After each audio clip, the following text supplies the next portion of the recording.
Hello everyone, welcome to my channel Mohit sir's lecture.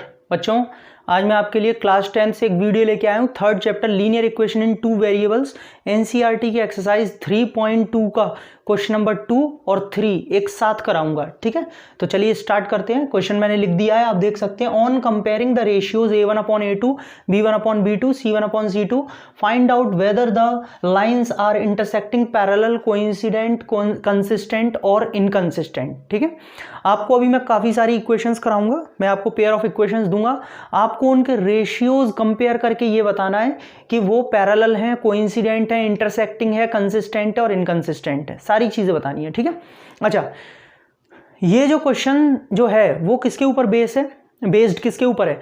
जो सॉल्वेबिलिटी conditions होती हैं, और वो सॉल्वेबिलिटी कंडीशंस मैंने अपनी प्लेलिस्ट में पहले ही वीडियो अपलोड कर दिया, आप देख सकते हैं। सेकंड नंबर पे मेरी वीडियो है, वो आप कंडीशंस पढ़ लीजिएगा, बाकी मैं इसमें भी बताऊंगा। ठीक है, तो चलिए स्टार्ट करते हैं वीडियो को। जैसा कि यहाँ पे फर्स्ट पार्ट दिया हुआ है students, 5x - 4y + 8, 5x - 4y + 8 = 0, और दूसरी इक्वेशन है 7x + 6y - 9 = 0। ठीक है, ये दिया हुआ है। अब हमें इसमें चेक करना है कि ये लाइंस जो है कैसी हैं, सिर्फ रेशियोज को कंपेयर करके। अच्छा, दूसरी चीज और, कुछ बच्चों को अभी ये नहीं पता होगा a1 a2 ये b1 b2 है क्या रेशियोज, तो मैं आपको बता देता हूं। The standard form is standard form क्या होती है लीनियर इक्वेशन की? ax + by + c = 0। लेकिन फिर 1 क्यों लिखा है? क्योंकि हमें जब दो इक्वेशंस दी गई हैं तो हम यहाँ पे क्या करेंगे, उन्हें 1 और 2 से रिप्रेजेंट करेंगे, इसीलिए मैंने ये सब कुछ किया है। तो रेशियो जब a1/a2 निकालेंगे इसके अकॉर्डिंग, यानी कि x के दोनों कोफिशिएंट्स का रेशियो, y के दोनों कोफिशिएंट्स का रेशियो और कांस्टेंट टर्म का रेशियो। क्लियर हो गया? चलिए, तो यहाँ पे सबसे पहले मैं अगर a1/a2 निकालूं, a1 क्या है 5, a2 क्या है 7, b1/b2 अगर मैं निकालता हूं स्टूडेंट्स, साइन के साथ लिया जाता है। साइन क्या है? -4/6। सॉल्व भी करोगे तो भी -2/3 आएगा। क्या स्टूडेंट्स a1/a2 b1/b2 के इक्वल आ रहा है? No, a1/a2 is not equal to b1/b2, और अगर ये इसके इक्वल नहीं है, देयरफॉर लाइंस आर इंटरसेक्टिंग, क्योंकि जब ये रेशियोज स्टार्टिंग के ही जब दोनों नॉट इक्वल हो जाते हैं तो इंटरसेक्टिंग होती हैं, एंड साथ में ये कंसिस्टेंट भी होंगी। अब कुछ बच्चे सोच रहे होंगे सर कंसिस्टेंट लाइंस कौन सी होती हैं? बेटा, कंसिस्टेंट लाइंस वो होती हैं जिनके एक या एक से ज़्यादा सॉल्यूशंस होते हैं। तो अब ये इंटरसेक्टिंग है, इसका यूनिक सॉल्यूशन होगा, सिर्फ एक सॉल्यूशन। जिस पॉइंट पे ये मीट करेंगी, जिस पॉइंट पे ये कट करेंगी, वो एक सॉल्यूशन होगा, तो ये कंसिस्टेंट होंगी। ठीक है, चलिए अब बात करते हैं दूसरी इक्वेशन की, और पेयर ऑफ इक्वेशन ले लेते हैं। 9x + 3y + 12, 9x + 3y + 12। दूसरी इक्वेशन दी है 18x + 6y + 24 = 0। ये दो इक्वेशंस दे रखी हैं, सेकंड पार्ट। ठीक है, तो यहाँ पे अगर आप a1/a2 निकालेंगे स्टूडेंट्स, a1/a2 क्या आएगा? 9/18, 9/18 सॉल्व होके 1/2। b1/b2 निकालेंगे 3/6 करेंगे, 3/6 यानी कि सॉल्व होके 1/2। और आप अगर c1/c2 निकालेंगे तो वो भी आपका 1/2 आ रहा है, क्योंकि 12/24 आ रहा है। कैसे रेशियोज आ रहे हैं? तीनों इक्वल आ रहे हैं। और बच्चों, मैं आपको एक बात बता दूं, अगर रेशियोज तीनों इक्वल होते हैं, ठीक है, कंडीशन सब आपको याद करनी पड़ेंगी। तीनों रेशियोज अगर इक्वल होते हैं, a1/a2, b1/b2, c1/c2, जब तीनों इक्वल होते हैं तो लाइंस कैसी होती हैं? Lines are coincident. Coincident lines कौन सी होती हैं? And consistent. देखिए, कोइंसिडेंट लाइंस का मतलब होता है एक के ऊपर एक। दो लाइन होंगी लेकिन वो बिल्कुल एक के ऊपर एक होंगी, दूसरी भी इसी के ऊपर होगी, आपको दिखेगी एक लेकिन होगी यहाँ पे उसी के जस्ट ऊपर, कॉन्ग्रुएंट लाइंस टाइप। ठीक है, तो इनको हम कहते हैं कोइंसिडेंट लाइंस। और कंसिस्टेंट क्यों? क्योंकि इसके इनफाइनाइटली मैनी सॉल्यूशंस होते हैं, और मैंने क्या कहा, एक या एक से ज़्यादा होने पे कंसिस्टेंट हो जाती हैं। तो यहाँ पे ये कोइंसिडेंट और कंसिस्टेंट दोनों होंगी। ठीक है, थर्ड पार्ट क्या दिया है देख लेते हैं स्टूडेंट्स। आपको वीडियो अच्छी लगे तो प्लीज़ वीडियो को लाइक करें। थर्ड पार्ट यहाँ पे दिया हुआ है 6x - 3y 6x minus 3y plus 10 is equal to 0, और दूसरा लिया है 2x minus y plus 9 is equal to 0। ठीक है, पहले केस में क्या था, दोनों स्टार्टिंग के इक्वल नहीं थे।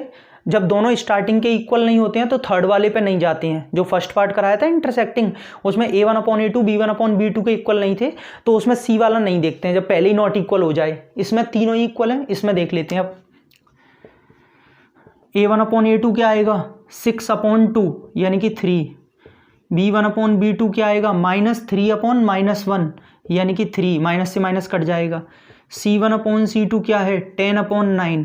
अगर ये पहले ही नॉट इक्वल आ जाए तो c वाला मत निकालिएगा भले। ठीक है, तो यहाँ पे क्या आ रहा है a1/a2 equal to b1/b2 is not equal to c1/c2। Students, जब ये वाली कंडीशन आती है तो उसे हम कहते हैं द लाइन्स आर पैरेलल। तो इसमें से ये कौन सी बन जाएंगी, पैरेलल। और बच्चों समझने वाली बात है कि पैरेलल लाइंस जो होती हैं वो कहीं भी एक दूसरे को कट नहीं करती हैं अप टू इनफाइनाइट, कहीं भी एक दूसरे को कट नहीं करेंगी। और जब तक एक भी बार कट नहीं करेंगी तब तक उनका एक भी सॉल्यूशन नहीं होगा। इन लाइंस, पैरेलल लाइंस का नो सॉल्यूशन होता है, और नो सॉल्यूशन होता है तो इनकंसिस्टेंट। तो ये इनकंसिस्टेंट भी मानी जाएंगी। समझ में आ गया तीनों केसेस। चलिए अब थोड़ी सी और इक्वेशंस ले लेते हैं जो थोड़ी अच्छी हैं आपको सॉल्व करने में, जिन्हें अच्छा लगेगा। फोर्थ यहाँ पे दे रखी है, इसीलिए मैंने आपसे कहा सेकंड और थर्ड क्वेश्चन, क्योंकि सेकंड क्वेश्चन में सिर्फ लाइंस पूछी थी पैरेलल, इंटरसेक्टिंग और कोइंसिडेंट, और जो थर्ड क्वेश्चन है उसमें कंसिस्टेंट और इनकंसिस्टेंट पूछा था। तो मैंने सेकंड थर्ड दोनों को मर्ज कर दिया है। ठीक है, यहाँ पे जैसे एक इक्वेशन दी हुई है, fourth part 3/2x plus 5/3y is equals to 7।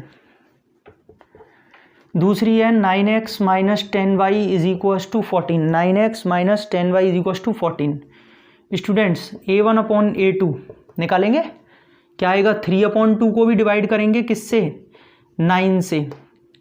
ध्यान रखिएगा होल अपॉन ये वाला चल रहा है। ठीक है, यानी कि ऊपर यहाँ पे 2 टर्म चल रहे हैं और नीचे 1 है, तो ये 9 का मल्टीप्लाई 2 में होगा बच्चों। तो ये हो जाएगा 3/18, सॉल्व करके आ जाएगा 1/6।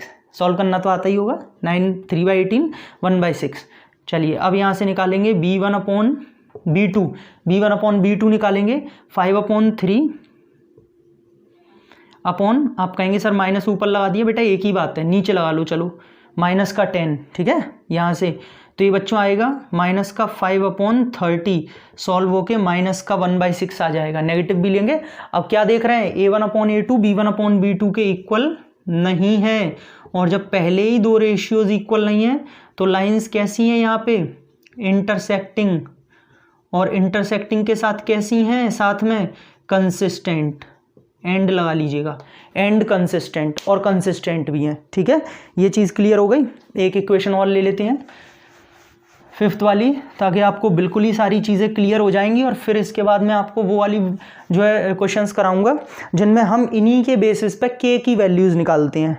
4/3x, फिफ्थ है आपके पास में 4/3x plus 2y is equals to 8, और है आपकी दूसरी इक्वेशन है 2x plus 3y is equals to 12। ठीक है, ये दे रखी है। स्टूडेंट्स, a1/a2 क्या आएगा, 4/3 को डिवाइड करेंगे आप 2 से, 2 का मल्टीप्लाई कहाँ होगा, 3 में, तो ये हो जाएगा 4/6, यानी कि फाइनली 2/3 आ जाएगा। b1/b2 क्या आ रहा है, सॉल्व करके देखें, 2/3। c1/c2 क्या आ रहा है, 8/12, यानी कि 4 से कट के 2/3। ठीक है, 4 से कैंसिल हो जाएगा। तो बच्चों a1/a2 2/3, b1/b2 2/3 और c1/c2 2/3, तीनों ही इक्वल हैं। और तीनों जब इक्वल होती हैं तो कैसा होता है, कोइंसिडेंट लाइंस, और कोइंसिडेंट लाइंस के साथ में कैसी हैं, कंसिस्टेंट। कहने का मतलब सिर्फ पैरेलल लाइंस के लिए ये इनकंसिस्टेंट होती हैं जिनके नो सॉल्यूशंस होते हैं, कोई सॉल्यूशन ही नहीं होता।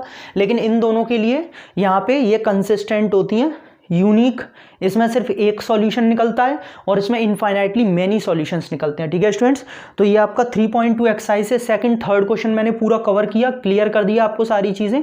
आप आराम से अब इनको क्वेश्चंस को कर सकते हैं। वीडियो अच्छी लगी हो तो प्लीज लाइक कर दीजिएगा, चैनल को सब्सक्राइब और बेल आइकन को hit. Thank you so much.